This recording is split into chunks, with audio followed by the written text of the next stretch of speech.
Tyler Walsh stood at the floor-to-ceiling window of his corner office, watching autumn leaves dance across the financial district below.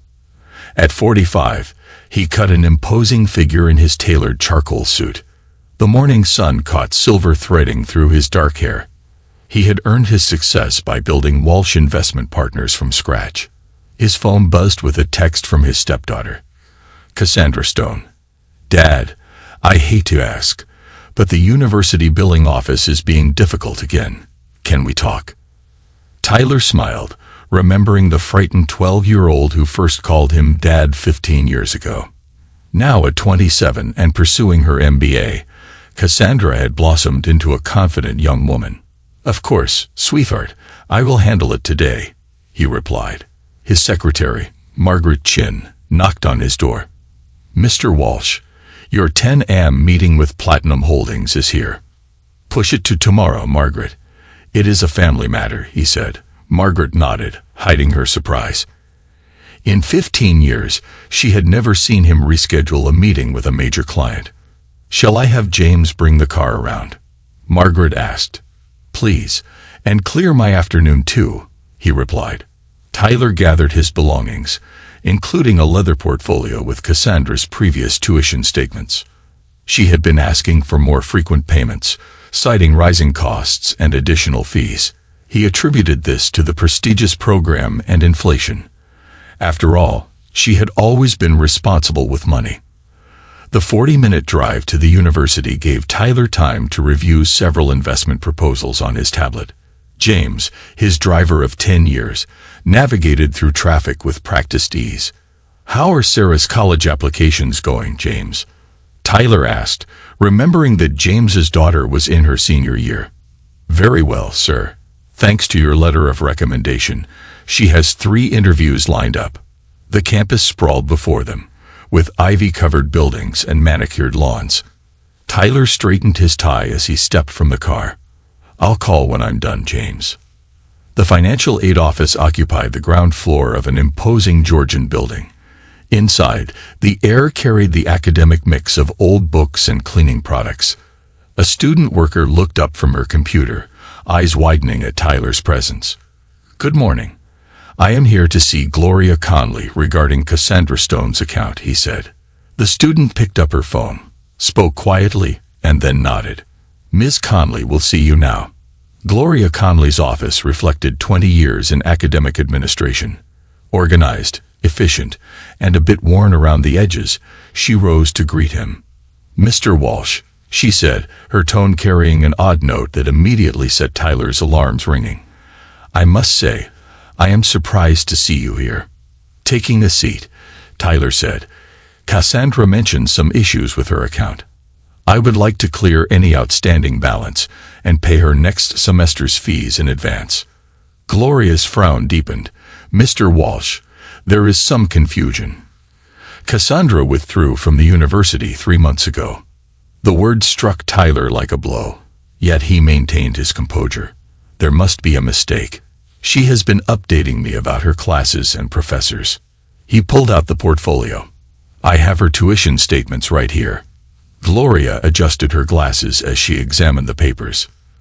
These are not official university documents, she explained. Our records show Cassandra formally withdrew at the start of the semester, citing personal reasons. She has not been enrolled since. Tyler's mind raced through recent conversations with Cassandra. The vague updates, increasing money requests, and her avoiding his offers to have lunch on campus. I see, he said, his voice steady despite the turmoil. Could you print a copy of her withdrawal documentation? Gloria typed on her computer. The withdrawal was processed on September 3, citing family obligations. The printer hummed to life, and Tyler scanned the papers. Cassandra's signature, dated 3 months ago, stared back at him. Thank you for your time, Ms. Conley. You have been very helpful, he said. Rising to leave, he paused at the door. One more thing. Has Cassandra requested that any transcripts or records be sent to other institutions? No, Mr. Walsh. No transcript requests have been made, Gloria replied. Outside, Tyler loosened his tie. The crisp autumn air did little to cool his rising anger. He had built his career on identifying when things did not add up. Right now, nothing about this situation made sense. The drive from the university seemed longer than usual. Sitting in the back of his car, he methodically pieced together the puzzle.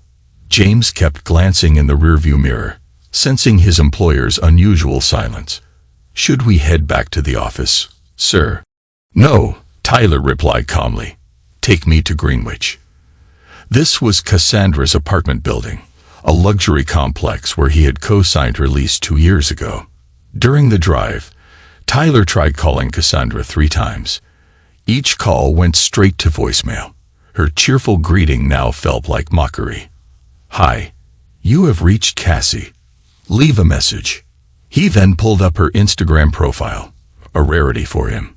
The last post was from 2 weeks ago, a sunset photo tagged at his beach house in Southampton, which he had given Amanda for their 10th anniversary. "James, change of plans. Call Kelsey Bennett's number from my contacts," he instructed. Kelsey, Cassandra's roommate, answered on the 4th ring. "Hello. Kelsey, it is Tyler Walsh. I am trying to reach Cassandra. Her phone appears to be off," he explained. Kelsey's voice was hesitant. "Cassie moved out a few weeks ago. She said she was staying at her mother's beach house." Tyler's jaw tightened. "Did she say why?" "Not really. She just packed up one weekend and said she needed some family time." "I thought you knew." Tyler lied smoothly. "I was just confirming." "Thank you, Kelsey." After hanging up, Tyler opened the beach house's security app on his phone.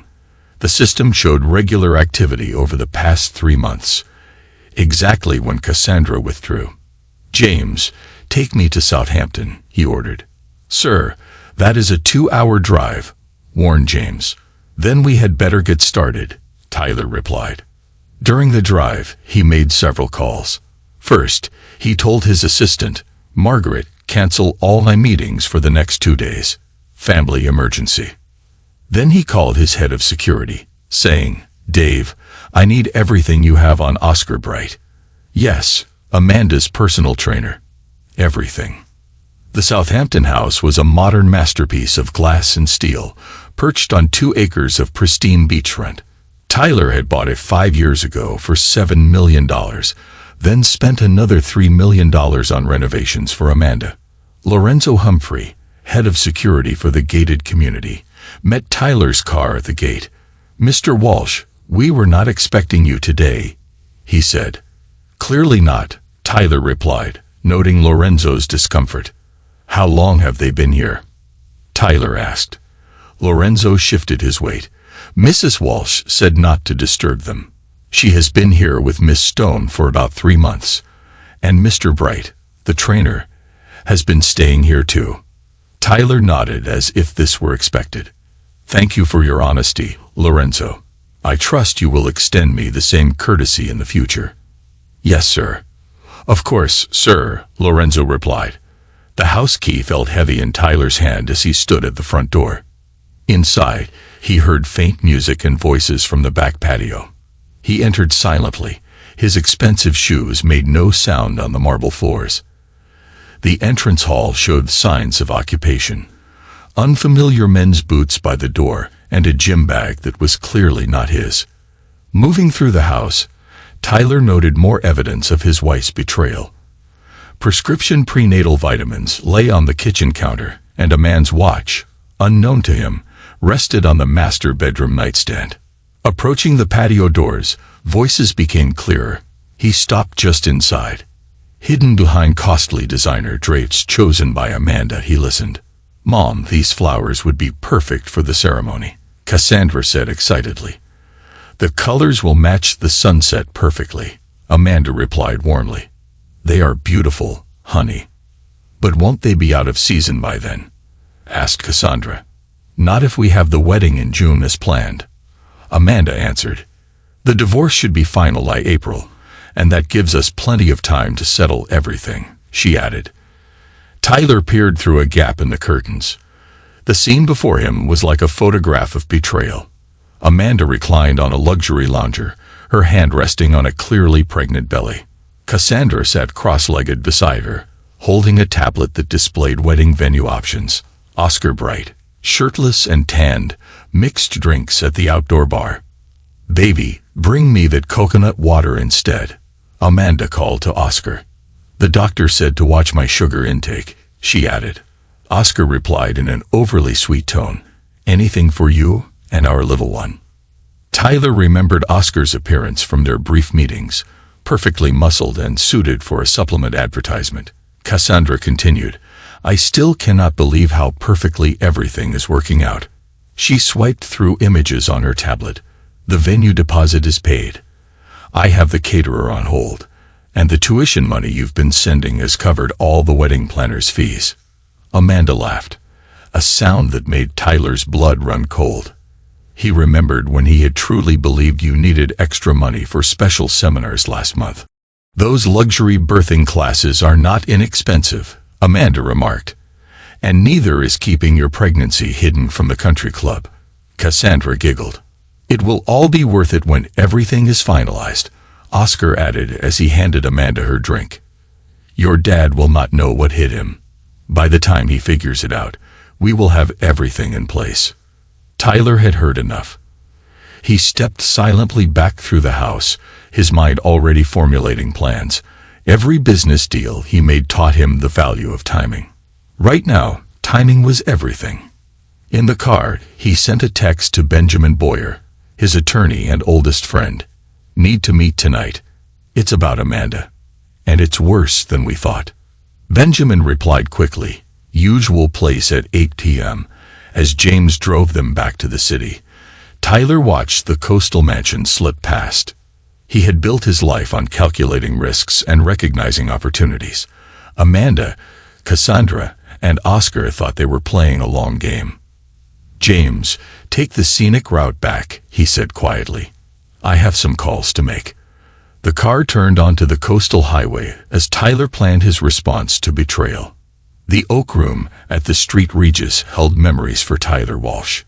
He closed his first $1 million deal there 15 years ago. Tonight, it would serve a different purpose. He sat in a corner booth, watching ice melt in an untouched glass of Macallan 25. Benjamin Boyer slid into the seat across from him at exactly 8 p.m. In 30 years of friendship, Ben had never been late. His suit and wire-rimmed glasses marked him as one of New York's most formidable divorce attorneys. "You look like hell, Ben," Tyler observed, ordering scotch for himself. "I found out why today," he continued, his voice controlled and methodical. He laid out everything he had discovered. Cassandra's withdrawal from the university, the beach house situation, Amanda's pregnancy, and the planned wedding.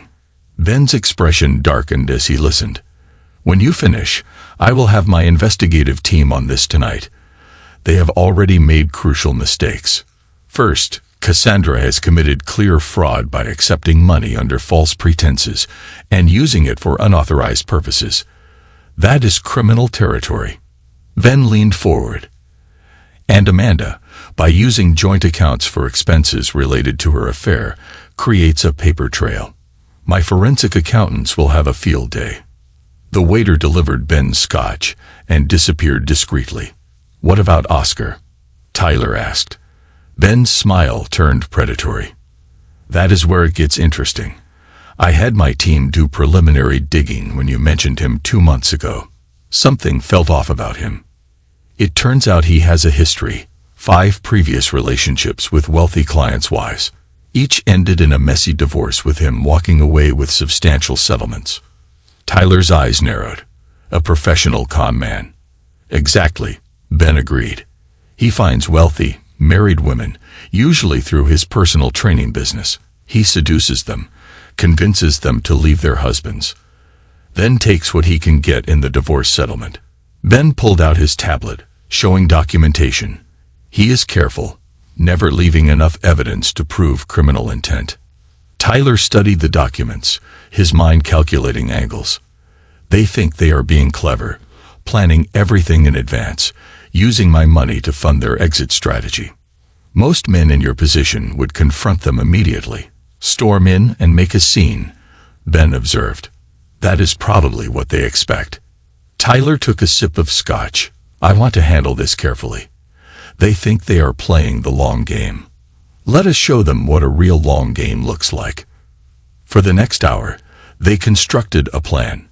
Ben's legal pad filled with notes as Tyler outlined his strategy. When they finished, Ben said, "You are not just going to beat them. You are going to make them destroy themselves." "First," Tyler replied, "I will secure the company. I have been planning to transfer shares to Cassandra for her 30th birthday. But those need protection. I will create a new trust first thing tomorrow, ironclad, with no possible claim from Amanda or Cassandra." Tyler added, "Meanwhile, I will document everything, every call, text, and fraudulent expense. I want a record that will stand in both civil and criminal court. And Oscar, let me handle Oscar." His smile did not reach his eyes. Every con man has a weakness, and his is greed. As they finished their drinks, Ben observed, most men would be falling apart right now. Most have not spent 30 years turning others' mistakes into profit. Tyler signaled for the check. "They have given me everything I need. The only question is how long to let them think they are winning." Over the next week, to the outside world nothing changed. He attended board meetings, closed deals, and maintained his usual schedule. Only Margaret noticed he was arriving earlier and leaving later. One evening, while he reviewed financial records, Margaret said, "Mr. Walsh, Cassandra called again about the tuition payment." "Tell her I will handle it tomorrow," he replied. "And Margaret, I am increasing your security clearance. You will handle some sensitive documentation over the next few months." Margaret had been with him for 15 years, long enough to know when Tyler Walsh was preparing for war. The tuition payments continued, each meticulously documented. When Cassandra called about rising program costs, he said sweetly, "Of course, sweetheart. Whatever you need for your education." Meanwhile, Ben's investigation into Oscar Bright revealed a pattern both predictable and damning. 5 wealthy women in 3 states followed the same script. Personal training sessions leading to an affair, promises of a new life together, then a carefully orchestrated divorce with substantial assets going to Oscar. "He is good," Ben admitted during one strategy session. "He uses burner phones for communication and keeps his name off most documents," Ben continued. "But he slipped up with Amanda. He became overconfident and started using the joint credit card." Tyler smiled. It was exactly as expected. "Document everything," he instructed. "I want a complete timeline of the affair." The next phase required careful timing. Through business connections, Tyler arranged for Oscar to be offered a position as fitness director at an exclusive resort in Singapore. The salary was impressive, and the benefits package was extraordinary. As expected, Oscar turned it down. He thinks he has a bigger payday coming with Amanda.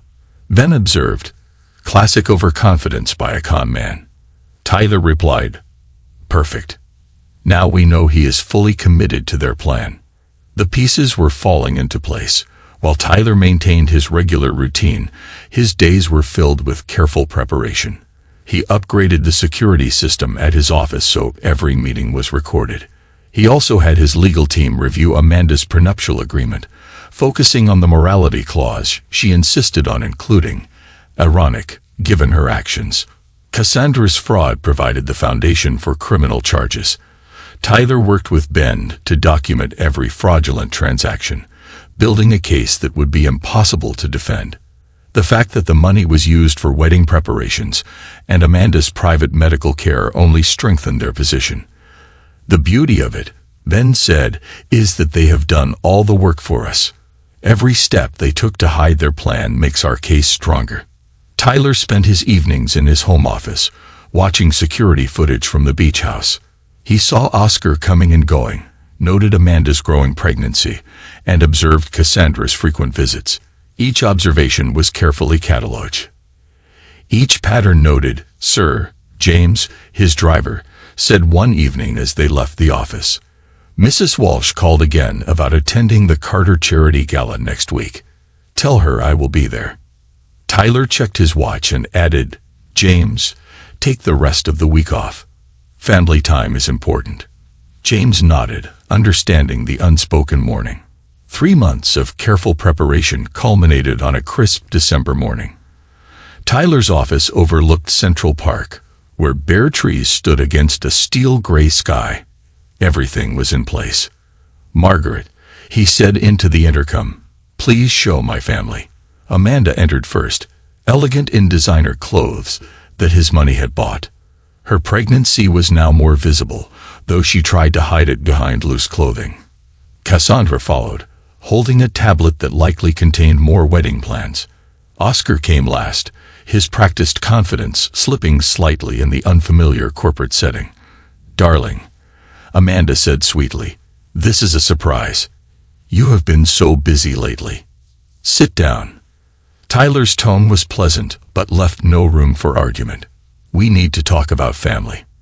They arranged themselves on a leather sofa with Amanda between Oscar and Cassandra. Tyler noticed how Oscar's hand automatically went to Amanda's back, a gesture meant to seem protective, but really marking his territory.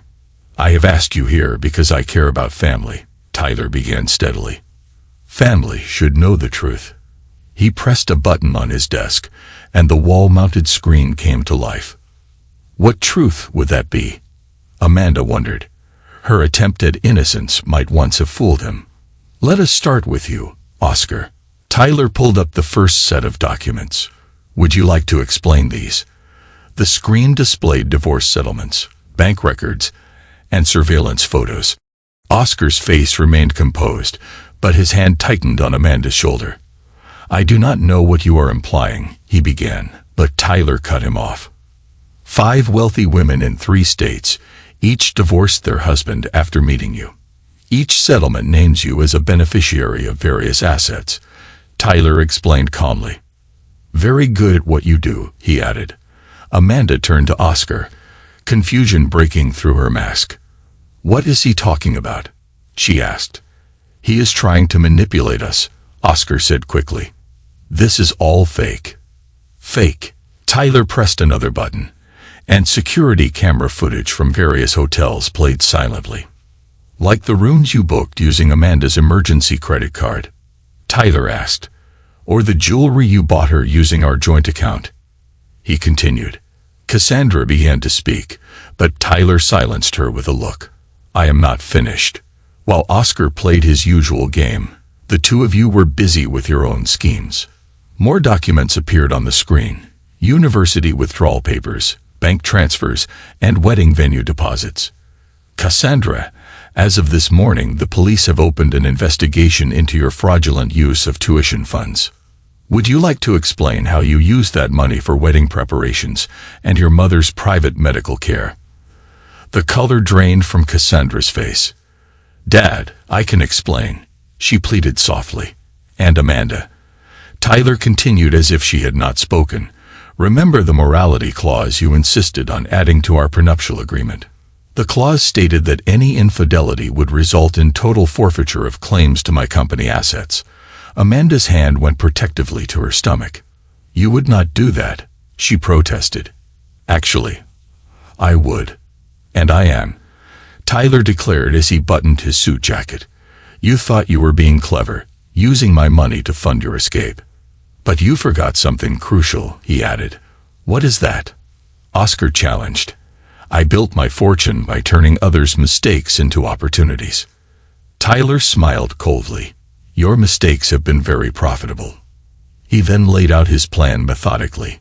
Criminal charges against Cassandra, prenuptial violations that would leave Amanda with nothing, and evidence to be sent to Oscar's professional certification board regarding his pattern of behavior. "You cannot do this," Amanda protested, tears forming. "I am pregnant," she said. "Yes, you are. Pregnant with another man's child while still married to me," Tyler replied without sympathy. "That should make the divorce proceedings interesting," he stated. "Now I suggest you all leave. My security team will escort you out. Oh, and Oscar, that job offer in Singapore is still open. You might want to consider it before the certification board receives our documentation," he added. As they were escorted out, Tyler heard Amanda's voice crack. "Oscar, tell me it isn't true about the other women." The door closed on their confusion and recriminations. Tyler sat back at his desk, examining the city skyline. He had built his empire by recognizing opportunities. Sometimes, the greatest opportunity comes disguised as betrayal. Benjamin entered a few minutes later. "It is done. The police are waiting to interview Cassandra. Amanda's accounts have been frozen, and Oscar's professional future in New York is over." "Good," Tyler replied, turning from the window. "Now let's discuss the divorce strategy." The Singapore Airlines first-class ticket had been booked under an alias. Oscar Bright sat in the terminal at JFK with his designer carry-on containing what remained of his New York life. His phone buzzed with another message from Amanda. Her 20th in 2 hours. He deleted it without reading. 3 days had passed since my orchestrated revelation. 3 days since Oscar's carefully constructed world had crumbled as the certification board's investigation gained momentum. Former clients were coming forward, and his professional reputation was in tatters. Last call for Singapore Airlines Flight 23. The announcement blared. Oscar grabbed his bag. The job offer was still open, and I had insured it. It was either Singapore or facing mounting legal pressure in New York. He had chosen survival over Amanda and their unborn child, as he had 5 times before. Across town, Amanda Walsh sat in her obstetrician's waiting room, mascara smeared from crying. Her phone showed Oscar's message from last night. "Sorry, babe. I cannot risk the investigation. Take care of yourself and the baby." The receptionist approached carefully. "Mrs. Walsh, your card was declined." Amanda's hand shook as she pulled out another credit card. One of the joint accounts she had used had been frozen by me. Meanwhile, at the district attorney's office, Cassandra Stone faced the consequences of her actions. The evidence against her was overwhelming. Falsified tuition requests, fraudulent use of funds, and documented transfers to wedding vendors and medical facilities. "Your father's evidence is ironclad," explained her court-appointed attorney, David Chun. He detailed every transaction, every lie, every fraudulent step. "There has to be something you can do," Cassandra pleaded. "I am your daughter, stepdaughter," Chun corrected firmly. "And no, there is not much I can do unless you cooperate. Unless you tell us everything about your mother's involvement, how the plan was developed, who initiated it, and where the money went." Cassandra's loyalty lasted exactly 17 minutes. By the time she finished her statement, she had thrown Amanda under the bus so thoroughly that the prosecutor smiled. Back at Walsh Investment Partners, I reviewed the morning's reports with Benjamin. "Oscar is on his way to Singapore," Ben confirmed. He had booked the ticket an hour after the board contacted him. I nodded, unsurprised. "And Amanda? She is trying to access the accounts I froze. She has also called my personal line 8 times. "Let her squirm," I said, turning to the window and watching my reflection in the glass. And Cassandra, singing like a canary. "It turns out your stepdaughter's loyalty only runs as deep as her trust fund," Ben said, shuffling his papers. "She has offered to testify against Amanda in exchange for a lighter sentence." "Perfect," I said with a cold smile. Ben and I plotted together. Now let them destroy each other. The divorce papers had already been filed. Amanda's attempts to claim part of the company assets failed from the start, as the prenuptial agreement's morality clause was airtight. My evidence of her infidelity was overwhelming. "Your wife's lawyer called," Ben mentioned. "They want to discuss a settlement." "No discussion is needed," I replied. "She gets exactly what the prenup stipulates in cases of infidelity. Nothing." In the following weeks, events unfolded like a carefully orchestrated symphony of consequences. Amanda, abandoned by both her lover and her daughter, faced the harsh reality of her choices. Her pregnancy, once a triumph in her plan with Oscar, became a source of whispered gossip at the country club.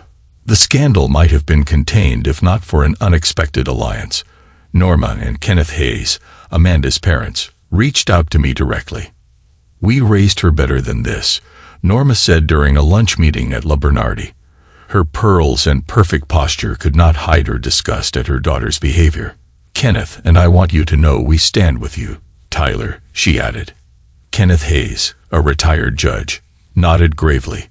"Amanda's actions are inexcusable. Using her own daughter in this scheme and betraying a man who has given her everything," he said. "I express genuine appreciation. I know this is not easy for you." "Oh, it is quite easy," Norma said sharply. "Our daughter chose to destroy her marriage, conspire with her child to commit fraud, and bring shame to both families. There is nothing difficult about choosing sides here."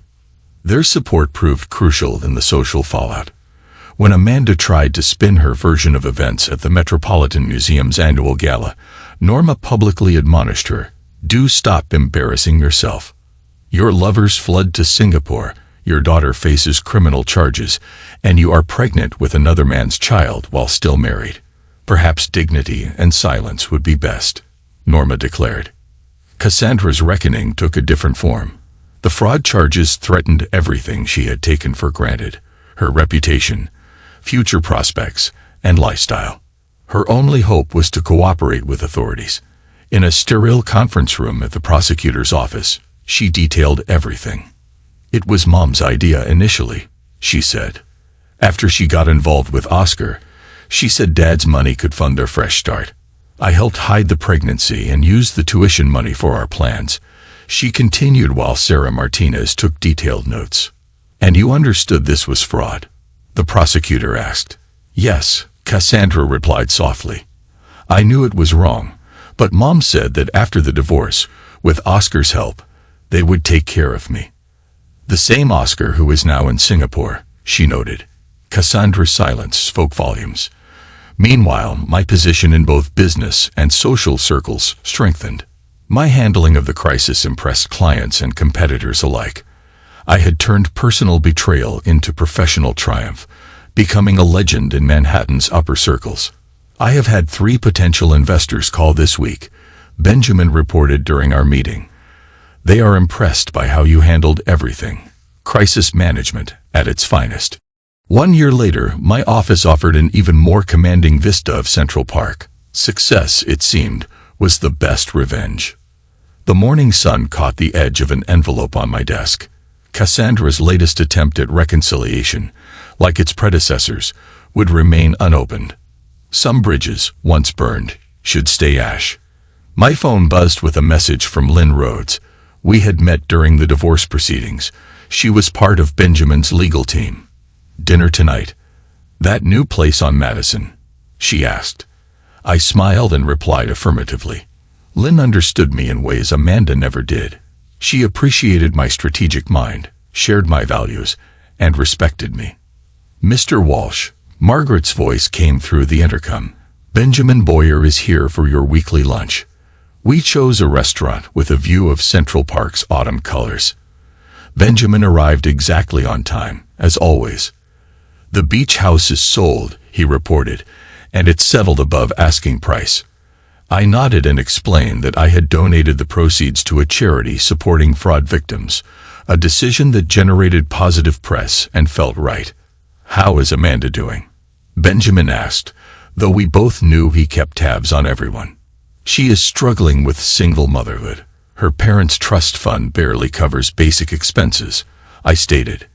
"Oscar sends sporadic support when he remembers, and Cassandra is working at a small firm in Queens, part of her plea agreement," I added while sipping water. "She writes monthly, asking to meet and explain." "Do you plan to answer her?" I said. "No need," I replied. Sometimes, the best revenge is letting people face the consequences of their actions. Our conversation turned to business matters, but I briefly wondered how much had changed in a year. My company had grown, partly because clients admired my crisis management. What could have destroyed me had instead revealed my strength. That evening, as I left the restaurant, I felt no joy in their suffering. Their punishment was not my victory. It was simply the natural consequence of their choices. I had ensured I was not collateral damage in their self-destruction. Walking to meet Lynn for dinner, I felt an unexpected peace. The betrayal that could have broken me had instead freed me. My old life, built on false loyalties, had given way to something genuine. Lynn was waiting at our usual table, her legal briefs set aside. "Good day," she said as I sat down. "Better now," I replied softly. Sometimes, losing a false family is the only way to make room for a true one. I had survived their betrayal and emerged stronger, wiser, and surprisingly happier. In the end, I did not need to destroy them. They destroyed themselves. My only role was to ensure they could not destroy me in the process.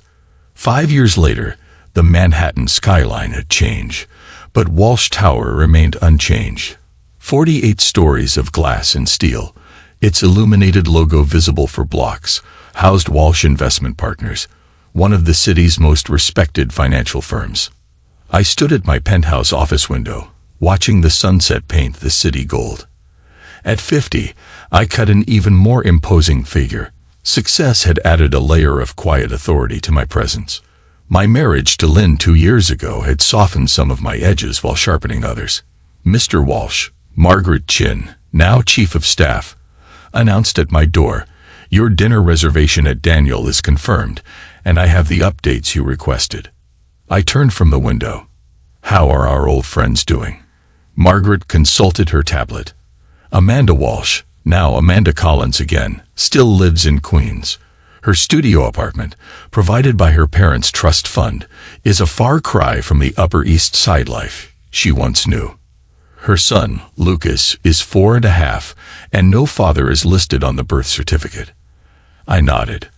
My ex-wife's fall from grace had been both spectacular and complete. The last I heard, she taught yoga at a local gym. Her private client dreams were shattered by the scandal that still clung to her name. Oscar Bright remained in Singapore, though he moved around Asia frequently. He attempted similar schemes with wealthy expatriate wives in Hong Kong and Tokyo, but documentation of his pattern reached the proper channels. He has been blacklisted from most reputable fitness facilities and social clubs in the region. Recent photos showed a man gone to seed. His once impressive looks faded without access to wealthy clients.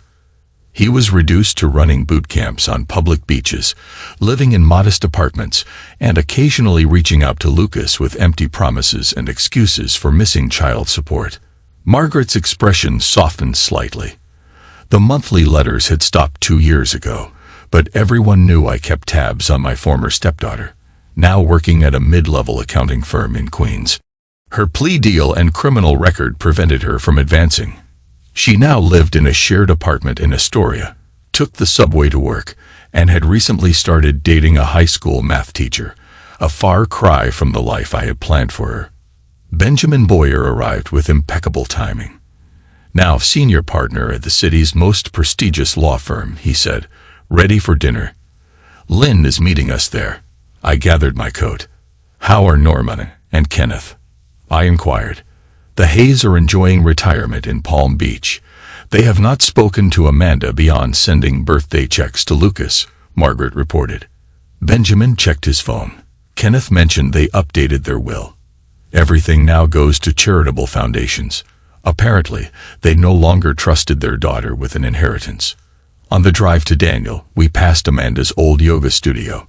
Through the window, we saw her leading a sparsely attended class in generic athletic clothes. Her carefully maintained appearance showed signs of strain. She had tried to reach out again. Benjamin mentioned she wanted to discuss renegotiating the divorce settlement. "Nothing to discuss," I said firmly. The prenuptial agreement had been clear. Infidelity meant forfeiture of all claims to my assets. Amanda's betrayal cost her not only her marriage, but her lifestyle, social standing, and relationship with her parents. Benjamin added, "Your wife's lawyer called. They want to discuss a settlement." I replied, "No discussion is needed. She gets exactly what the prenup stipulates in cases of infidelity. Nothing." In the following weeks, events unfolded like a carefully orchestrated symphony of consequences. Amanda, abandoned by both her lover and her daughter, faced the harsh reality of her choices. Her pregnancy, once a triumph in her plan with Oscar, became a source of whispered gossip at the country club. The scandal might have been contained if not for an unexpected alliance. Norma and Kenneth Hayes reached out to me directly. "We raised her better than this," Norma said during a lunch meeting at La Bernardi. Her pearls and perfect posture could not hide her disgust at her daughter's behavior. "Kenneth and I stand with you, Tyler," she added. Kenneth, a retired judge, nodded gravely. "Amanda's actions are inexcusable, using her own daughter in this scheme, and betraying a man who gave her everything," he said. "I expressed genuine appreciation. I know this is not easy for you." "Oh, it is quite easy," Norma said sharply. "Our daughter chose to destroy her marriage, conspire with her child to commit fraud, and bring shame to both families. There is nothing difficult about choosing sides here."